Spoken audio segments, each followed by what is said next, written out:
Here's the good thing about chapter 10. When we get through chapter 10, we only have chapters 11 and 12, and we're done with Journalism 371 and Journalism 654. This chapter deals with obscenity. It's a rather quick chapter, and as kind of a warning, chapters 11 and 12 are a little more complicated. But chapter 10 is pretty straightforward. We talk about media practice when it comes to obscenity, which may or may not be something that you have to deal with in your career, but it's one that it really illustrates how important it is the marketplace is, and how much more important the marketplace is in setting rules than members of the legislature or Congress. We start out by pointing out something that's kind of intuitive, but it's also interesting.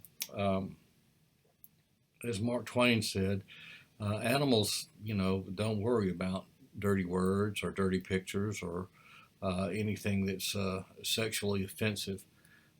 Indecency and vulgarity and obscenity, this is a human thing. There's no trace of any concern about what's lewd or improper among the other beasts. Also not new is the push to regulate. I know that we always think, and I always remind you that we live in a new time, a new age of digital spaces and digital content and everything revolutionary in that regard. But this is not a new topic. Since the beginning of time, there's been consensus that somebody ought to say this is too much, this is too far, this content is off limits. And the history of the world is people asking government to put in place controls to protect us from ourselves, more or less. But the problem when it comes to obscenity is that the law in the United States requires absolute precision. Statutes must be clearly worded, and that's just problematic because when it comes to obscenity, it's not easy to come up with a clear, unarguable definition. But again, here's how it began. It began with cave paintings. Now, of course, I did not put up a obscene cave painting, but since the beginning of mankind picking up instruments and making marks on cave walls, if not elsewhere, there have been graphic displays.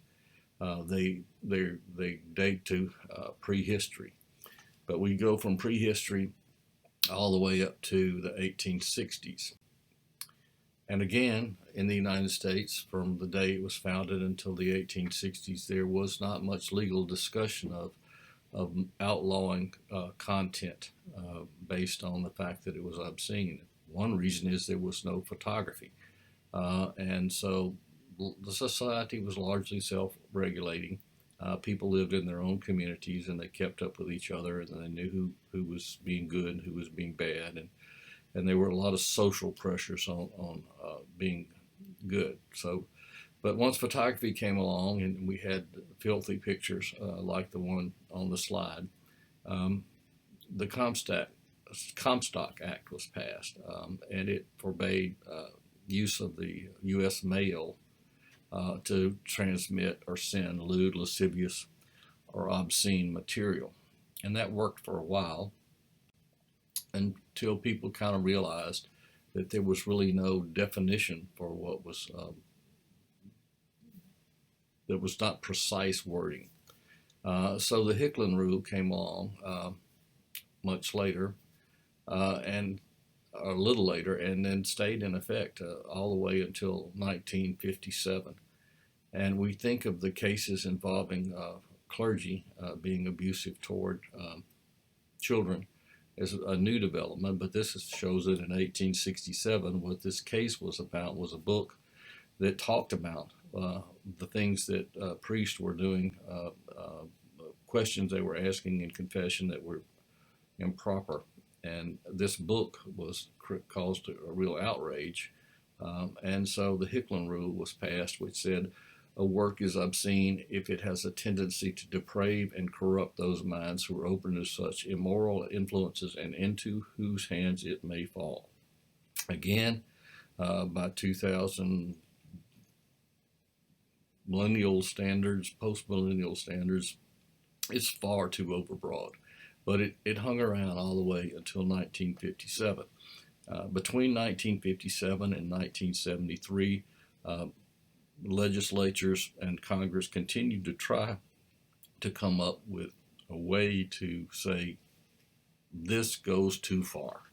This is okay, but this goes too far.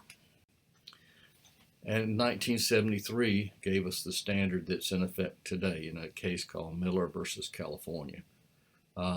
It remains in effect, but basically what you have, once again, with due deference to people who think this is a wonderful decision, is it's really a punt. The Supreme Court said, this is really beyond our ability, but we have to do something. So what they said, and the law of obscenity today, is that the First Amendment doesn't apply to obscene content. And it just says it's like we saw earlier. It's not under the umbrella. Gets no First Amendment evaluation. If it's deemed to be obscene, it's just not acceptable, and it can be outlawed or banned. So some definitions here. If you see the words adult content, sexually explicit content, indecent content, the word pornography really doesn't have any legal definition, but all of those categories are fully protected by the First Amendment. They're as protected as a children's book about Henry the Hippo or whatever. They have this full First Amendment protection. The only thing that's not protected by the First Amendment is an outlier that's something that can be defined or fits the definition of obscene.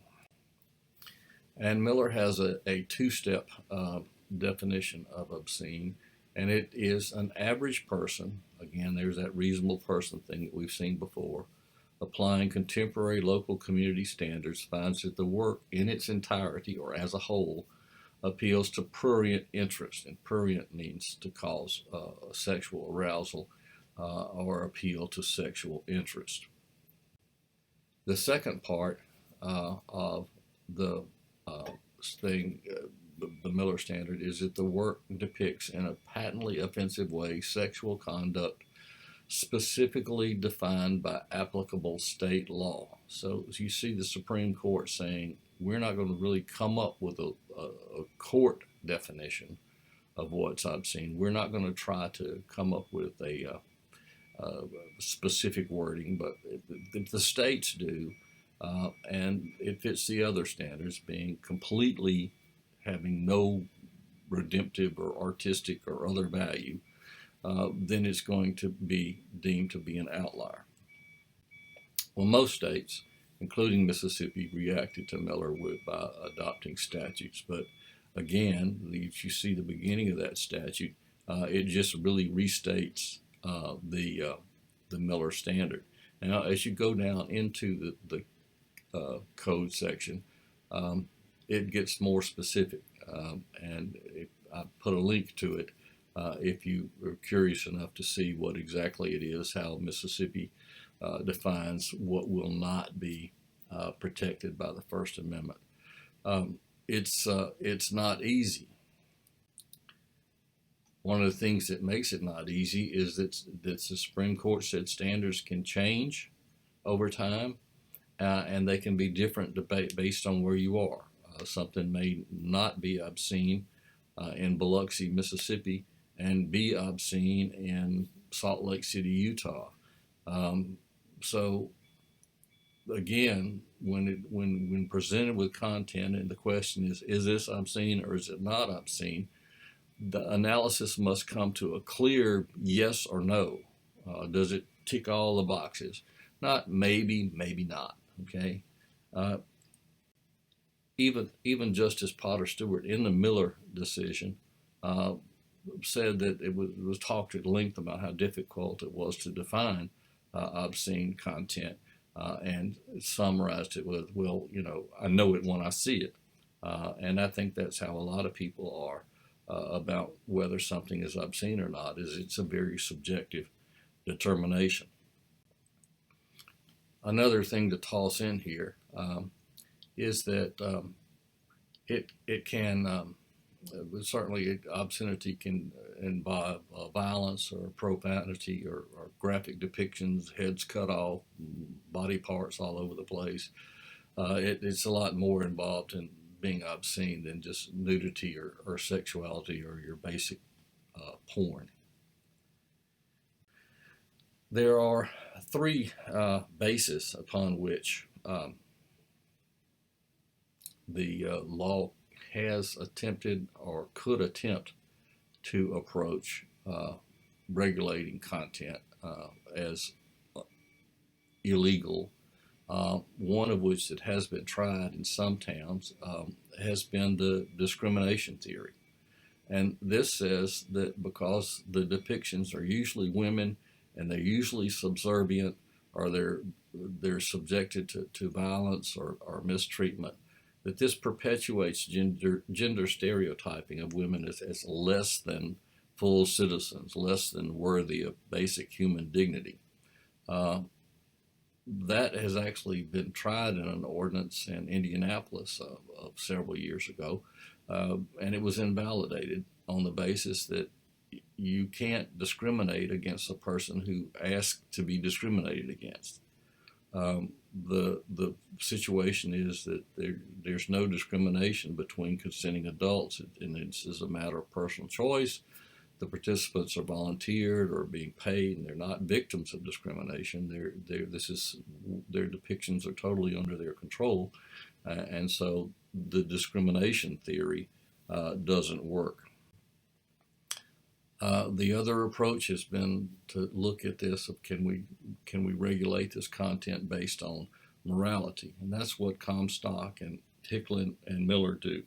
They follow along the line of this is not good for society. It's not good for individuals, and it erodes family values and it destroys marriages.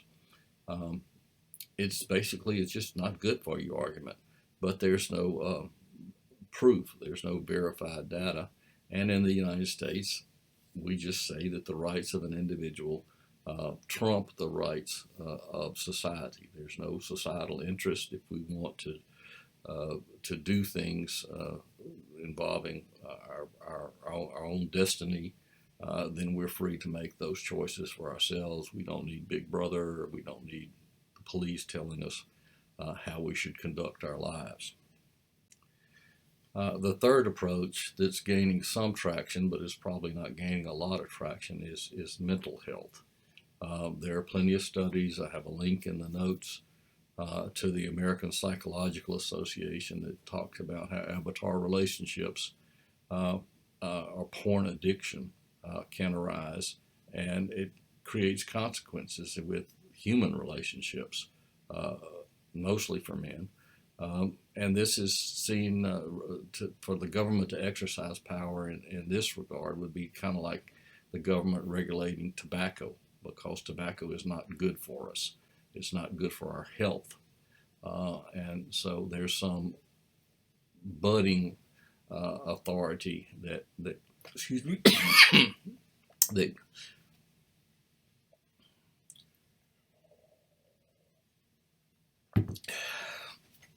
this program doesn't let me pause. If I stop, I have to start all over again. That's why I cough it at you, and I'm sorry about that. So this third possible approach to having legal authority to regulate content comes from the fact that it's unhealthy, physically unhealthy. But of course, this presupposes that government has an interest in promoting morality, and this is kind of a strange thing, and we can talk about it a long time, because I think it's very interesting that our walk-around notion of government is that it's a force for good in society, because the police keep people from stealing and make people park between the lines and all that other stuff that government does that makes us a good society. But you have to remember that government also profits greatly from tobacco sales, from alcohol sales, from lotteries, from casinos, brothels, pay taxes. So, government is not really our guardian angel that keeps us on the straight and narrow path. Okay? Now, of course, as we've seen in so many contexts, laws do shield youths. Um, uh, there are special protections, especially in the internet age, to limit access to adult content by people who aren't adults. Uh, One of them was appropriately named the Communications Decency Act.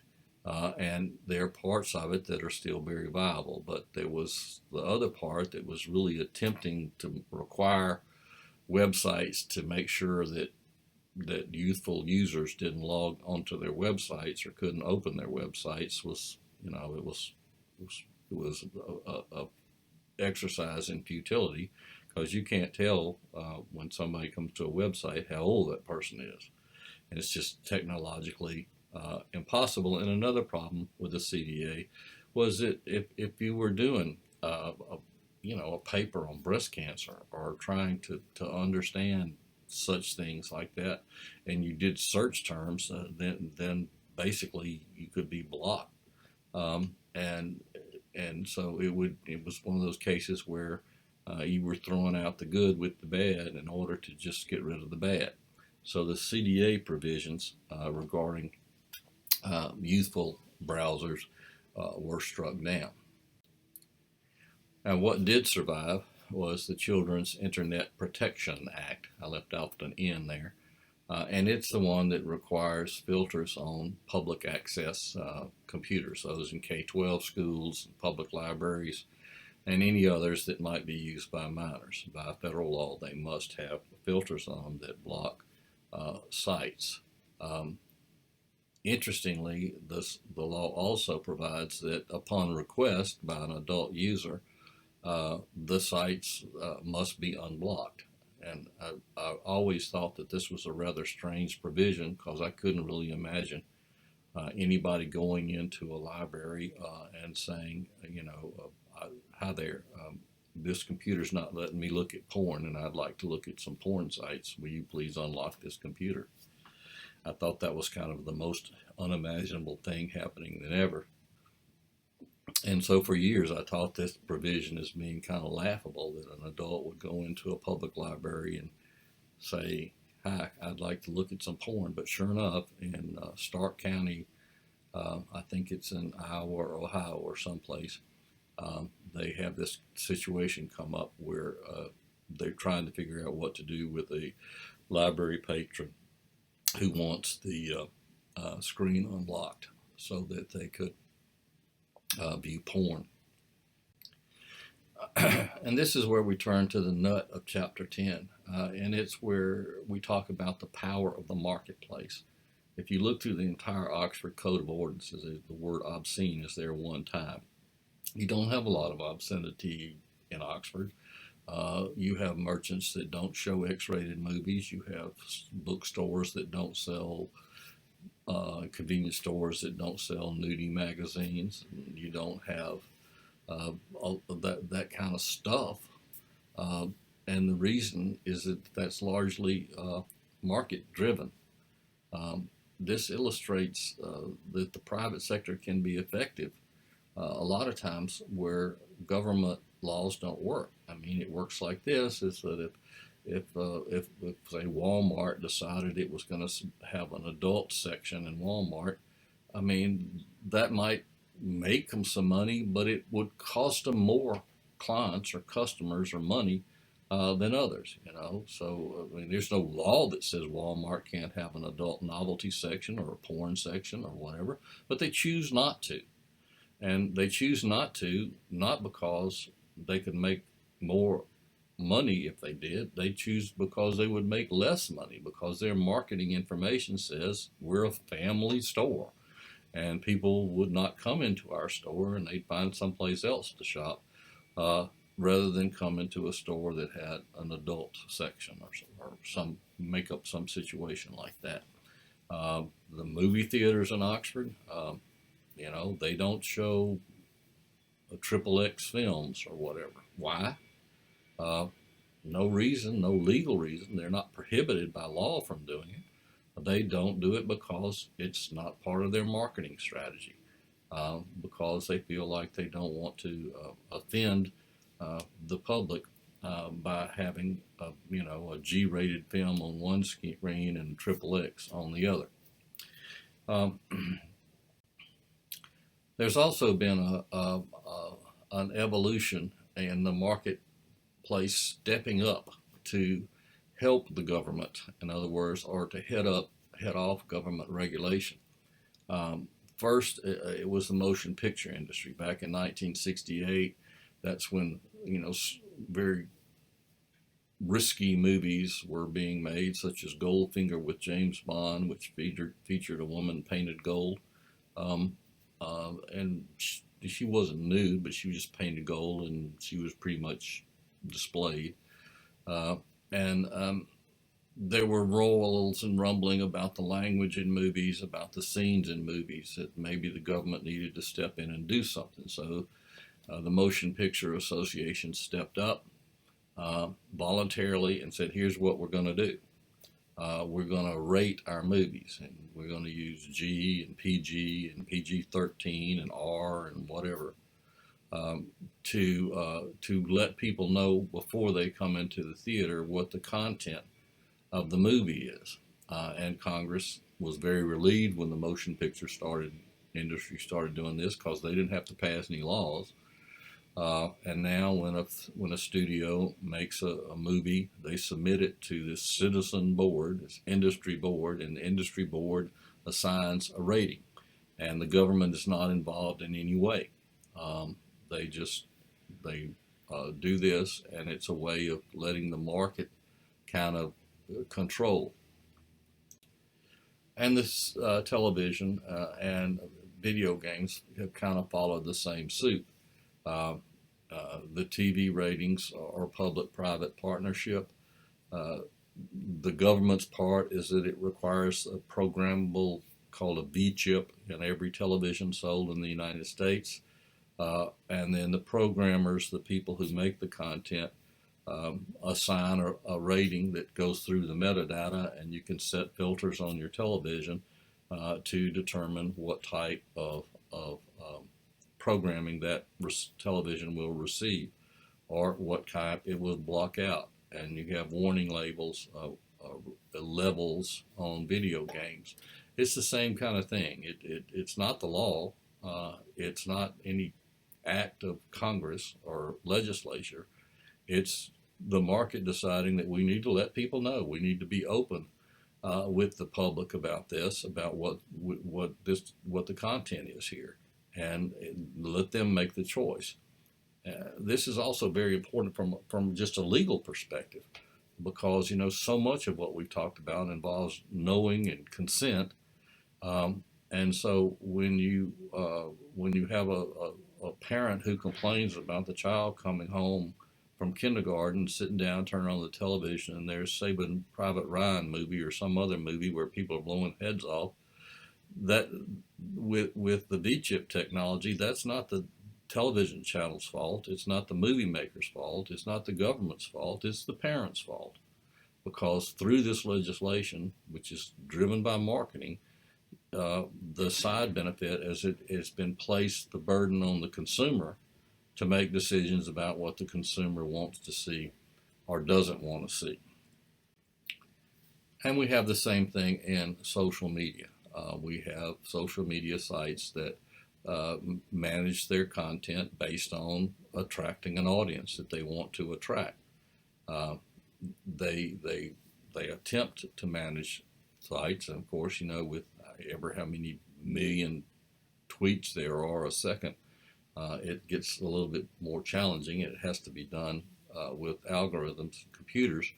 But if they fail, then maybe some other type of public-private partnership will be devised. But for now, most social media platforms set forth their rules uh, and uh, and enforce those, not because the law requires them to. You know, anything goes on the internet. It's fully protected by the First Amendment. Uh, so the, the big social media sites, they make their own rules, and they do so not because the law requires them to do so. They do so because it's good marketing, it's good practice, it builds their brand. And we close pretty much by noting that other nations do engage very heavily in content controls, including commercial controls on in digital spaces and movies and television programming. The United States is an outlier in this regard. Uh, for good or ill, we're a place that says the consumers get to decide. And that's the practice point here. Is it? And I'm sure if you're an IMC major, you've heard this time and time again that you have to listen to your audience. If you let them, they will tell you what their expectations are when they come to your site or they view your product or they shop with you or whatever it is. And you either meet their expectations or you mess with them. I think I heard that there are 80 million places, sites on the internet that sell women's clothing. Uh, and so you either serve them well the way they expect to be served and meet their expectations, or they just go somewhere else. So it's a very competitive environment out there, and it's very much a consumer driven situation. Okay, that was a little longer than most, but it's also all of chapter 10. Next, chapter 11.